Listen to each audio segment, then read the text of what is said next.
Kalau Om Dery dikasih kemampuan dan punya uang, mau beli lukisan ini, harga berapa Om Dery kasih harga?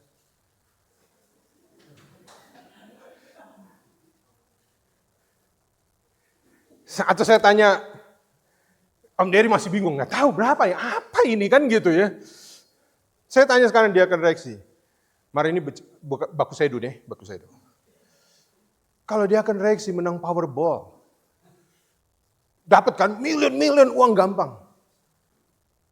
Kira-kira kalau ini lukisan dijual, sama dia akan reaksi, $500,000. Beli. No. Kata dia reaksi, no, walaupun uangnya banyak. $500,000 biar punya juta-juta, puluhan juta, ratusan juta, nggak beli. Tapi tahu nggak ini lukisan apa? Namanya Interchange namanya lukisan ini. Ini karya Willem de Kooning. Tahu harganya? Terjual berapa? $300 million. Coba tatap lukisan di Indonesia kalau di kurs triliun.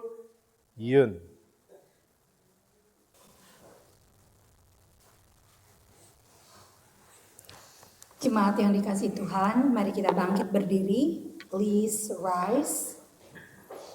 Untuk menyambut firman Tuhan, bacaan Alkitab hari ini dari 1 Korintus pertama ayat 18 sampai dengan 25 yang menyatakan, sebab pemberitaan tentang salib memang adalah kebodohan bagi mereka yang akan binasa. Tetapi bagi kita yang diselamatkan, pemberitaan itu adalah kekuatan Allah. Karena ada tertulis, aku akan membinasakan hikmat orang-orang berhikmat, dan kearifan orang-orang bijak akan kulenyapkan. Di manakah orang-orang yang berhikmat? Di manakah ahli Taurat? Di manakah pembantah dari dunia ini? Bukankah Allah telah membuat hikmat dunia ini menjadi kebodohan? Oleh karena dunia dalam hikmat Allah tidak mengenal Allah oleh hikmatnya, maka Allah berkenan menyelamatkan mereka yang percaya oleh kebodohan pemberitaan Injil. Orang-orang Yahudi menghendaki tanda dan orang-orang Yunani mencari hikmat. Tetapi kami memberitakan Kristus yang disalibkan untuk orang-orang Yahudi suatu batu sandungan, dan untuk orang-orang bukan Yahudi suatu kebodohan. Tetapi untuk mereka yang dipanggil, baik orang Yahudi maupun orang bukan Yahudi, Kristus adalah kekuatan Allah dan hikmat Allah. Sebab yang bodoh dari Allah lebih besar hikmatnya daripada manusia, dan yang lemah dari Allah lebih kuat daripada manusia. Demikianlah pembacaan Alkitab. Berbahagialah orang-orang yang memegang peringatan-peringatannya, yang mencari Dia dengan segenap hati, yang juga tidak melakukan kejahatan, tetapi yang berjalan menurut jalan-jalan yang ditunjukkannya. Haleluya. Haleluya. Haleluya. Haleluya. Silakan.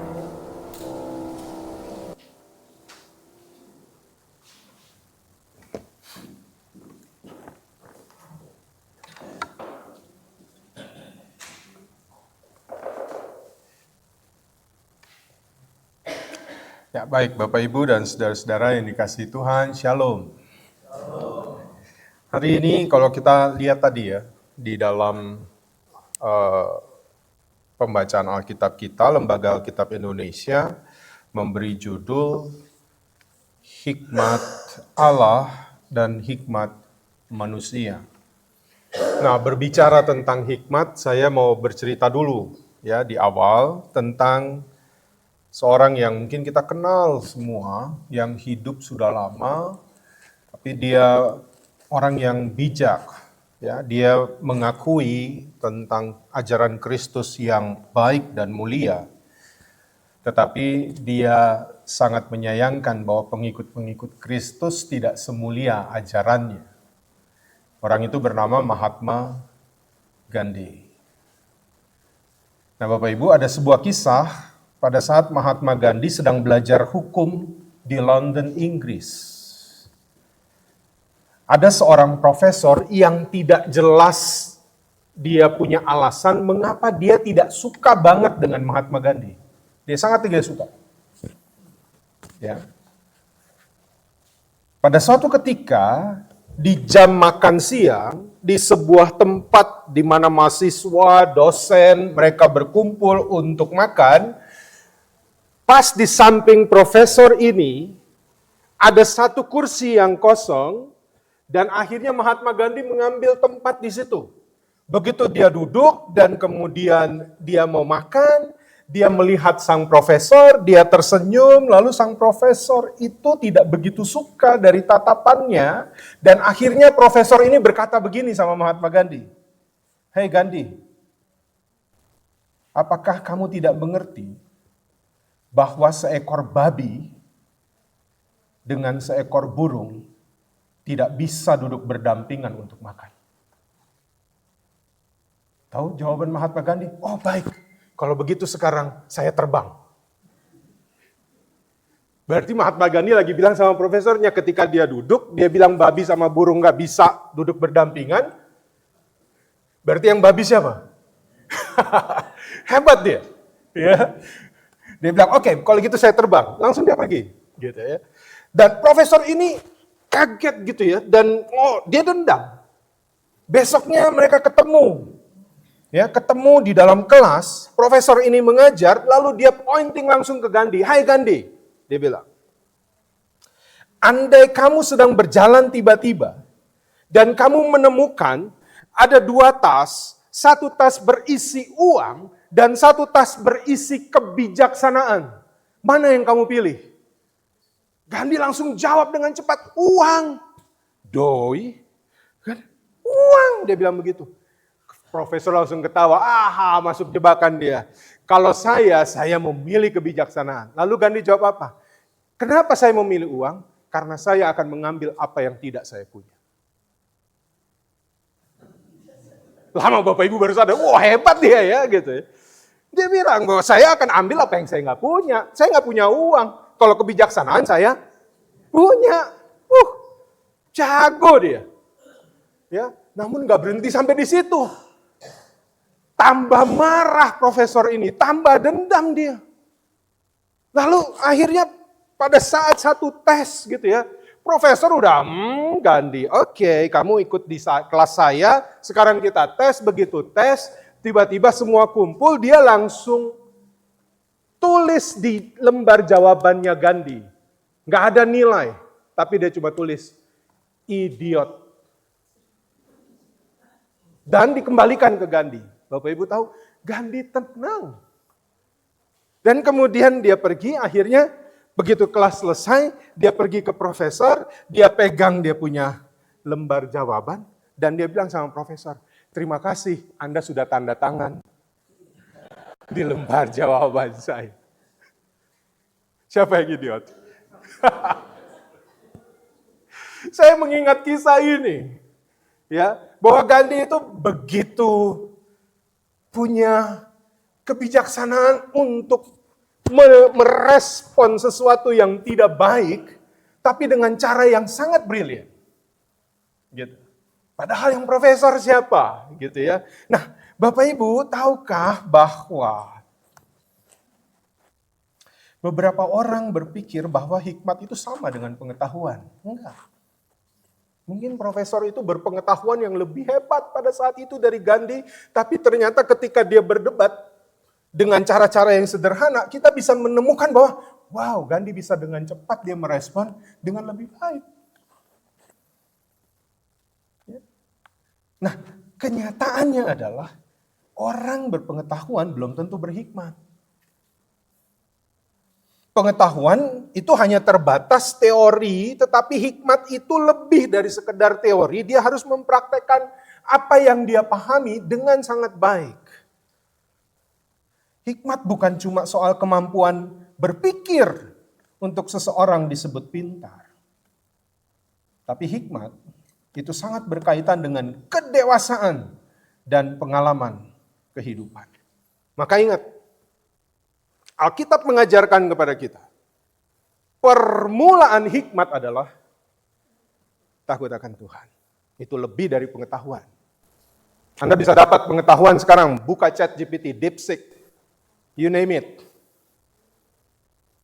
Anda bisa cari pengetahuan di sana. Tetapi apa yang Anda tahu belum tentu membuat Anda berhikmat. Sampai di sini Bapak Ibu bisa pahami ya. Oke. Nah, ada sebuah permasalahan yang dihadapi jemaat di Korintus. Orang Korintus itu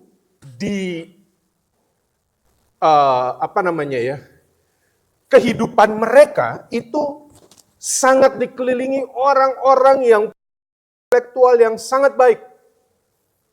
Mereka orang-orang Yahudi ada di sana yang tahu tentang Taurat. Mereka belajar dengan sangat baik tentang Taurat. Di sana juga hidup orang-orang Yunani yang dikenal sangat filosofis cara berpikirnya. Dan mereka suka berdebat. Orang-orang di Korintus itu suka berdebat. Orang yang suka berdebat itu orang yang punya pengetahuan yang sangat mumpuni. Nah itu konteks jemaat di Korintus. Nah, masalahnya adalah jemaat-jemaat Korintus, artinya kalau bilang jemaat Korintus ini orang-orang yang hidup di Korintus tapi yang sudah Kristen, yang sudah percaya Kristus, mereka itu di dalamnya juga ada orang Yahudi, ada juga orang non-Yahudi yaitu Yunani, dan mereka sedang berhadapan dengan perpecahan, sedang berhadapan dengan persaingan, sedang berhadapan dengan sikap sombong mereka. Yang satu merasa, kami umat pilihan Allah, Taurat diberikan bagi kami. Yang satu bilang, kami orang yang sangat cerdas, kami orang yang sangat berpengetahuan, kami mempunyai hikmat yang sangat baik. Mereka sombong. Ini konteksnya. Jadi kita bisa memahami, Paulus berhadapan dengan jemaat yang begini. Sehingga pada saat itu, sebagian jemaat itu akhirnya kagum kepada sosok orang-orang yang punya pengetahuan baik. Nah, Bapak Ibu, di antara mereka yang berpengetahuan baik ini, dua kelompok besar ini, ketika jemaat Korintus bersentuhan dengan berbagai filsafat dunia pada waktu itu, mereka lalu menganggap diri berhikmat. Dan ketika mereka melihat, mereka langsung menilai kebenaran Injil berdasarkan apa yang mereka dapat dari orang-orang di sekelilingnya. Ini saya pelan-pelan nih Bapak Ibu ya, untuk menjelaskan. Mereka berusaha menilai Injil, apa yang mereka terima dari Tuhan, dengan apa yang mereka dapat dari lingkungan cara berpikir mereka.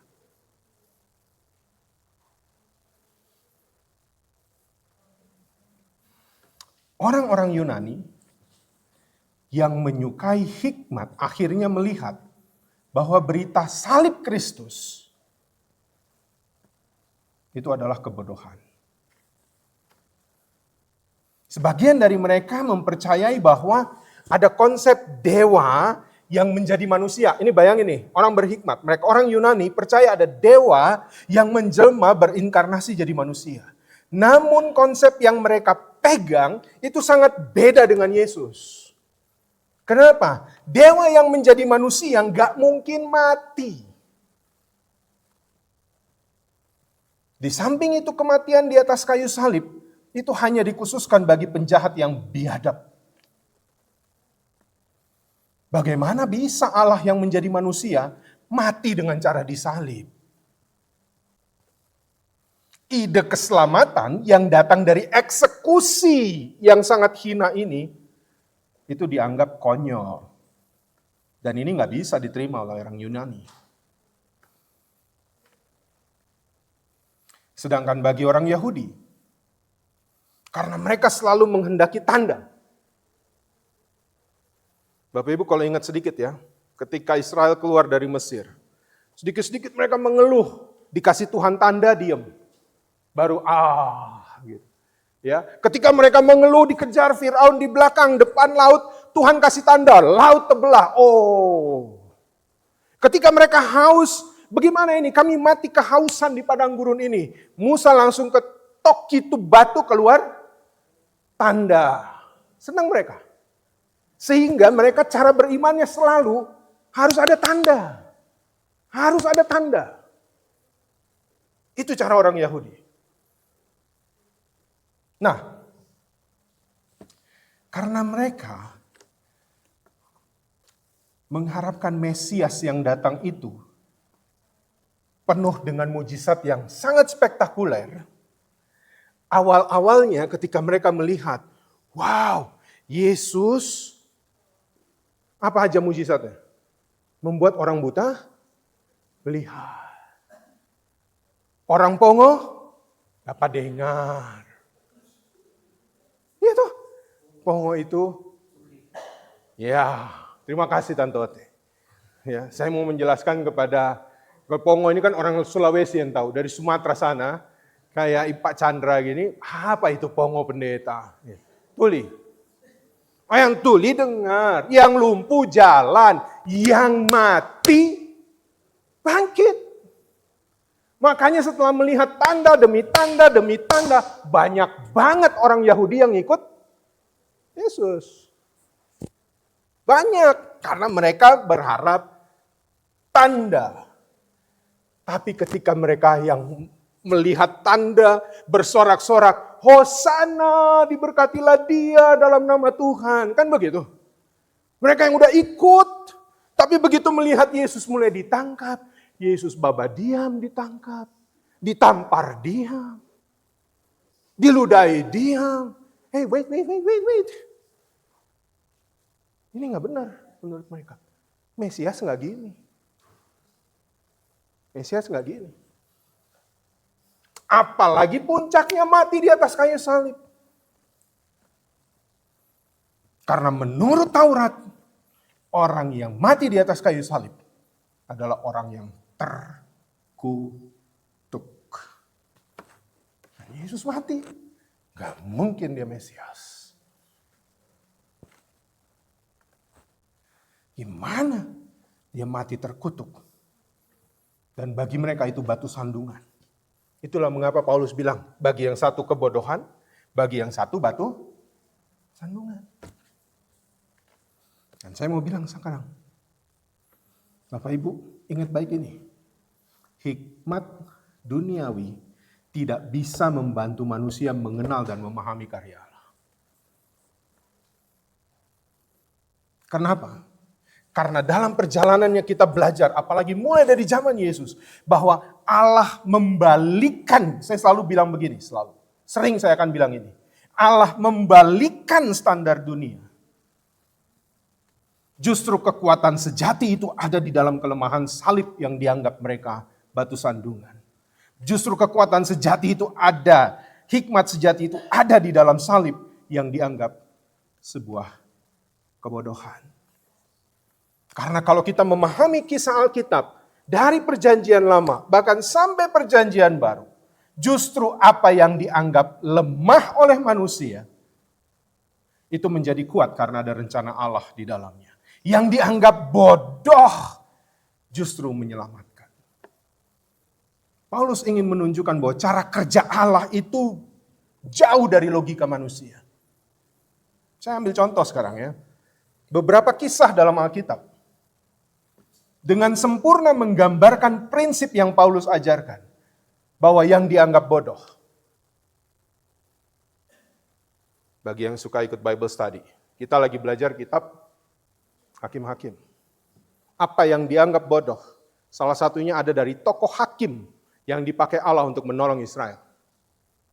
yang bernama Gideon. Gideon itu pengecut. Orang-orang masih hidup di atas, dia udah kerja di bawah, cari tempat ngumpet. Tapi justru malaikat Tuhan datang kepada dia, yang ketakutan, yang pengecut justru dibilang, hai pahlawan yang gagah, berani. Kalau saya jadi Gideon, enggak salah kan? Kita lagi ketakutan. Tapi kenapa disebut pahlawan yang gagah? Berani. Dan apa yang mau dibuat Bapak Ibu? Tahukah Bapak Ibu, dalam kisah Gideon, dia minta tanda-tanda Tuhan berikan. Dan akhirnya dari puluhan ribu orang Israel yang tadinya mau lawan musuhnya 32.000 orang. Dari ribuan, akhirnya mulai dikikis, jadi tinggal berapa?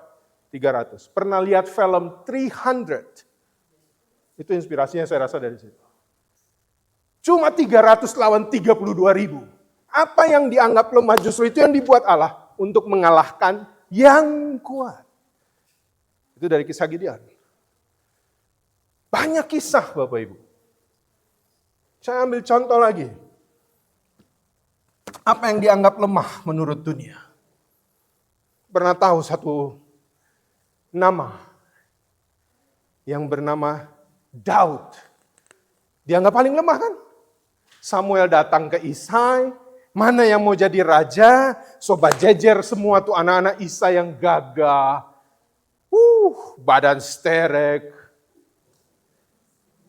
Sterek itu apa ya?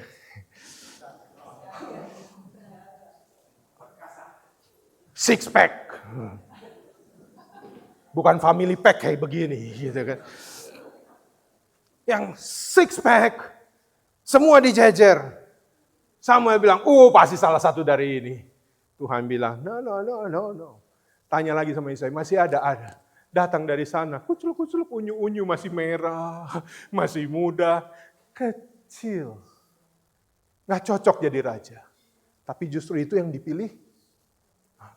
Lawannya siapa nanti? Goliat. Yang satu pun, Bapak Ibu harus tahu kisah Goliat. Satu pun orang Israel, 40 hari berhadap-hadapan dengan Filistin. Gak ada satu pun yang berani maju. 40 hari berhadap-hadapan. Setiap Goliat maju, Israel totofore. Mati torang. Mati torang. Ngapa tuh raksasa di muka? Tapi apa yang Tuhan pakai? Daud yang kecil, kemerah-merahan.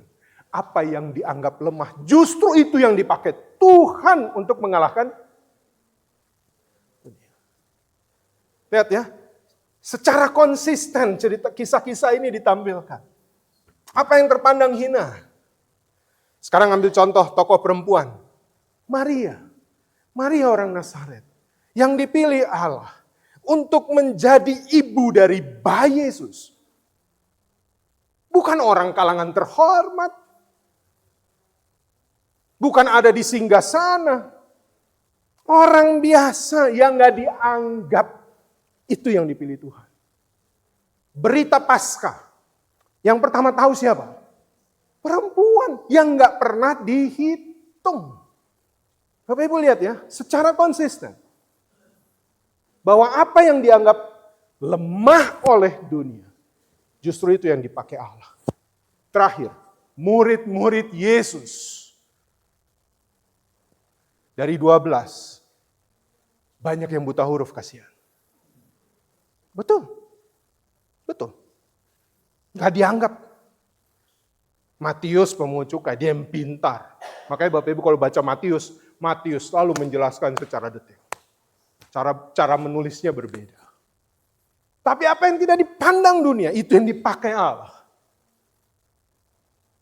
Justru mereka-mereka yang dianggap rendah, dianggap hina, dianggap bodoh. Para nelayan ini dipilih Tuhan untuk meniadakan yang berarti. Bahkan kekaisaran Romawi dan sinagoga. Tujuannya apa? Supaya tidak ada seorang pun yang merasa bermegah diri di hadapan Allah. Maka di saat ini Saya mau mengajak kita miliki hikmat Allah. Karena kalau nggak miliki hikmat Allah, kita nggak bisa memasukkan dalam akal kita cara kerja Tuhan dalam hidup kita. Sekarang saya ambil contoh sederhana. Saya minta tolong Pak Joshua Simbolon tampilkan gambar yang pertama yang saya minta tolong ditampilkan. Ya, sebentar ya Bapak Ibu, saya minum sedikit. Ya, saya mau tanya sekarang. Kalau Om Dery dikasih kemampuan dan punya uang, mau beli lukisan ini, harga berapa Om Dery kasih harga?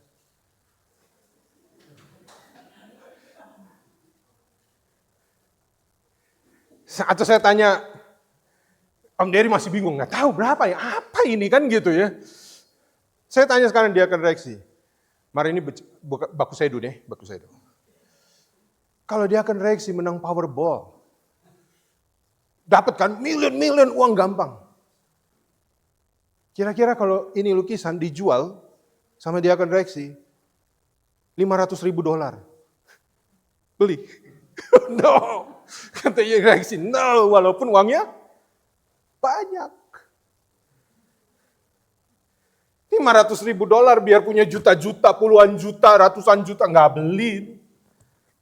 Tapi tahu nggak ini lukisan apa? Namanya Interchange, namanya lukisan ini. Ini karya Willem de Kooning. Tahu harganya? Terjual berapa? $300 million. Coba tatap lukisan di Indonesia kalau di kurs triliun. Ada yang bisa menikmati lukisan ini? B aja kan? Iya. $300 million for this. Dan orang beli. Coba tulisan apa kalau Bapak Ibu lihat? Apa sih ini? Ini kalau abstraknya bilang nih banyak orang. Terus di sini ada tulisan, cuma tulisan orange, red, yellow. Orang nggak buta warna kasihan, nggak mesti kasih tulis itu. Tapi lukisan ini $300 miliar. Nggak masuk akal buat kita. Ini tahu nggak lukisannya dia bilang apa? Ini cuma figur manusia yang berada di ruang publik. Dan ini kisahnya tahu nggak tentang di mana? New York. Mana New Yorknya? Tapi kenapa saya bisa bilang begitu? Saya nggak ngerti. Kalau nggak ngerti berarti bagi kita nggak ada harga. Betul kan? Nggak ada harganya. Biar punya banyak uang, kita kalau beli ini cuma bingung-bingung hari-hari. Lihat gini apa yang bingungnya apa? Bukan soal apa maksudnya. Kenapa kita mau keluar 300 miliar untuk ini? Ya. Tapi ini kenyataan. Dan saya mau sampaikan kepada saudara, kenapa kita nggak bakal beli 300 miliar? $10 juga kita masih pikir kadang-kadang. Nggak ngerti apa lukisannya. Tapi bagi orang yang memahami, dia menilai ini dengan sangat tinggi. Maka saya mau ajak kita melihat ada satu gambar yang luar biasa yang menggambarkan tentang salib Yesus. Gambar yang kedua. Bapak Ibu jarang melihat ini. Ini lukisan dari seorang yang bernama Salvador Dali. Dia melukis Yesus. Apa bedanya Bapak Ibu lihat? Angle-nya beda, dia lihat dari atas. Enggak ditampilkan tentang penderitaannya. Tapi dia memperlihatkan tentang the beauty of power of Jesus. Dia menahan itu untuk manusia.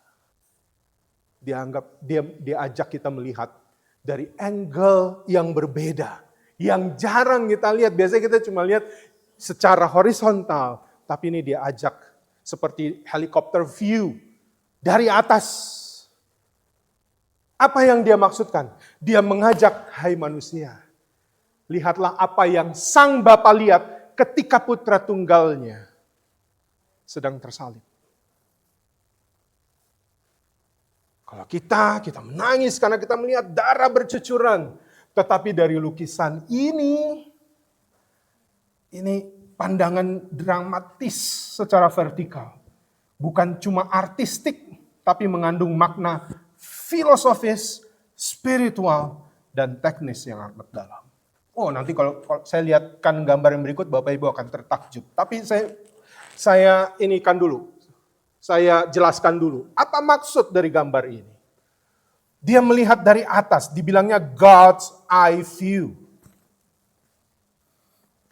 Tidak perspektif dari penonton manusia yang biasa dari horizontal. Tapi kita melihat peristiwa penyaliban dari level atas, bukan dari tanah. Dengan melihat dari atas, perhatikan baik-baik, tubuh Kristus terlihat anggun, kuat, dan sempurna untuk menanggung dosa saya dan dosa saudara. Ini yang diajak orang melihat. Fokusnya bukan pada penderitaan kemanusiaan Yesus, tetapi pada pengorbanannya yang mulia dan kemenangannya atas kematian. Lihat, Bapak Ibu kalau lihat dengan baik, ada otot-otot yang diperlihatkan di situ. Ya, bagaimana dia dengan sekuat tenaga dia jalani itu. Dan ini gambar berikutnya. Ternyata gambar ini ada maknanya. Gambar yang ketiga. Oh, bukan di tengah ombak. Itu sudah tadi lewat. Ya Pak Raymond Andres ya, so lewat itu. Bapak Ibu lihat. Dia jelaskan gambar ini dengan buletan, dengan segitiga yang sangat presisi. Sangat presisi. Ada dua segitiga yang sangat mulia di sini, adalah di tangan kiri Yesus, di tangan kanan Yesus, dan di ujung kaki Yesus. Bapak Ibu lihat, itu ada satu segitiga yang terbentuk secara presisi. Dia hitung benar-benar ini salib ketika digambar. Sangat segitiga. Saya nggak punya pointers nih. Tapi Bapak Ibu mari lihat, ini ada garisnya. Ya. Lalu garis salib itu juga mulai dari kayu salib kiri, kayu salib ke kanan, sampai ke bawah-bawahnya itu dunia. Itu juga sangat sempurna dia gambarkan. Di bawahnya itu ada kapal, ada danau.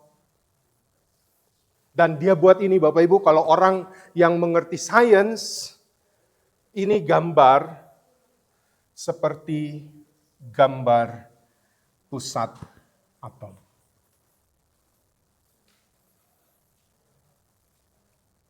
Dali atau Salvador Dali ingin menunjukkan bahwa Kristus adalah pusat dari alam semesta, sosok yang sangat indah dan transender. Itu disebutnya hypercube. Dan struktur atom sebagai pusat segala sesuatu. Bagi orang yang tidak memahami, orang anggap ini mungkin gak berharga. Sekarang saya tanya, kalau dia yakin Rexy menang Powerball, $1 million, will you buy it? Kenapa? Karena Anda ngerti maksud dari gambar ini. Bapak Ibu, saya mau bilang gini, hati-hati. Ketika kita tidak mengerti karya dan jalan Tuhan dalam hidup kita, kita tidak akan menghargai apa yang Tuhan buat bagi kita. Ngerti ya Bapak Ibu? Nggak akan kita hargai. Kita anggap ya udah, lewat saja. Itulah mengapa saya bilang, saya mau sampaikan di akhir dari renungan ini, penting bagi kita untuk memiliki dan meminta hikmat Allah menaungi kita. Terlalu banyak dan terlalu sering kita berdoa, yang kita selalu minta cuma berkat. Dan jarang hikmat.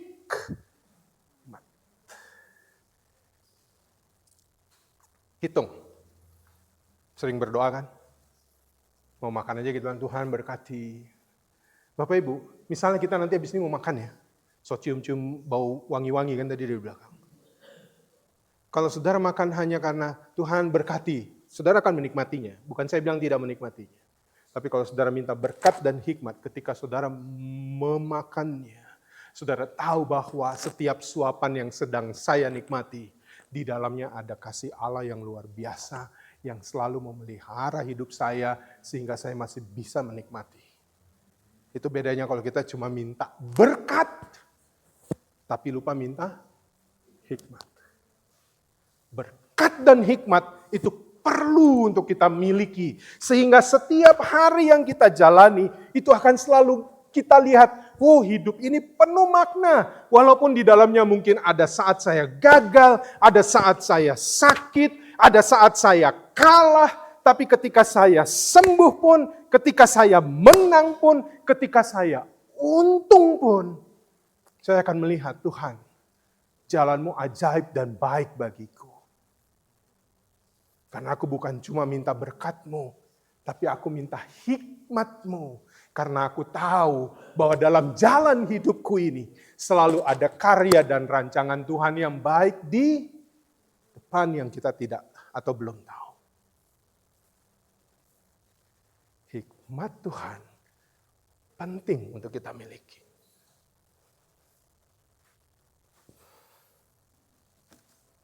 Maka saya berdoa. Saya mau bilang bukan salah Bapak Ibu minta berkat. Saya pun berdoa ada minta berkat. Tapi sangat penting untuk meminta hikmat Allah. Karena hikmat Allah bukan sekedar kecerdasan atau kepandaian. Melainkan cara pandang kita untuk melihat bagaimana Tuhan menilai, bagaimana Tuhan mengarahkan, bagaimana Tuhan punya rencana yang begitu baik dalam hidup kita. Milikilah hikmat Allah, karena dengan hikmat Allah, kita akan menerima tuntunan, memiliki perspektif yang berbeda, dan memahami cara kerja Tuhan yang kadang berbanding terbalik dengan logika kita. Dan dengan iman kita akan mengakui bahwa di balik semua yang saya jalani, di balik semua yang harus saya alami, selalu ada rencana dan karya Allah yang mulia bagi hidup kita. Amin.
Jemaat Tuhan, mari kita bangkit berdiri. Please rise. bersama dengan orang percaya di segala tempat dan waktu, kita ucapkan dan ikrarkan pengakuan iman kita berdasarkan pengakuan iman rasuli.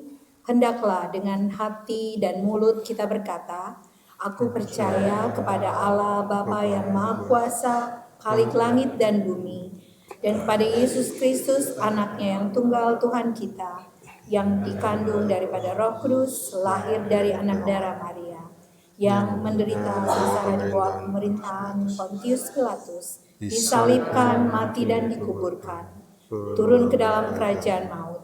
Pada hari yang ketiga, bangkit pula dari antara orang mati, naik ke sorga, duduk di sebelah kanan Allah Bapa yang Maha Kuasa.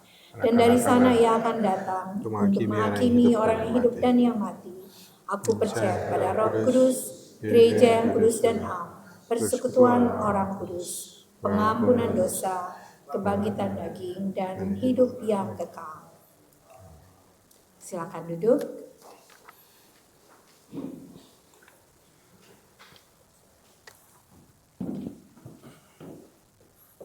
Mari kita satu dalam doa.